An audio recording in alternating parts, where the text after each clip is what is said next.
Hi there, I'm Brian Whitmore, host of the Power Vertical podcast, and this is the Daily Vertical. Agitprop has its limits. Active measures have a downside. Influence operations often result in blowback. And if these lessons aren't yet obvious to Vladimir Putin and his cronies, they aren't paying attention.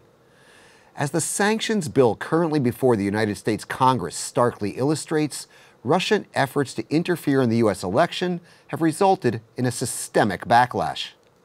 Likewise, Moscow's meddling in the French election has alienated the European country most favorably disposed toward Russia.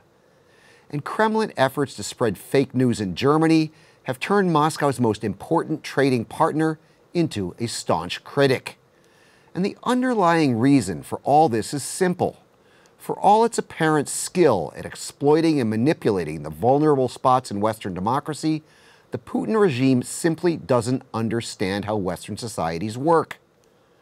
When a Western media outlet runs a story critical of Russia, the Kremlin tends to view this as an information attack launched from some shadowy basement in Langley, when in reality, it's just journalists doing their job. When Western NGOs promote human rights abroad, the Putin regime sees it as part of a dark plot to undermine Russia, when, in reality, it's just Western civil society doing what Western civil society does. But things like a free press and an independent civil society are alien concepts for this Kremlin. It's inconceivable to Moscow that they aren't directed and controlled by the state. So what the Putin regime has done is to create a parallel structure. It's created Western soft power's shadowy twin. My co-host in the Power Vertical podcast, Mark Galeotti, calls this dark power.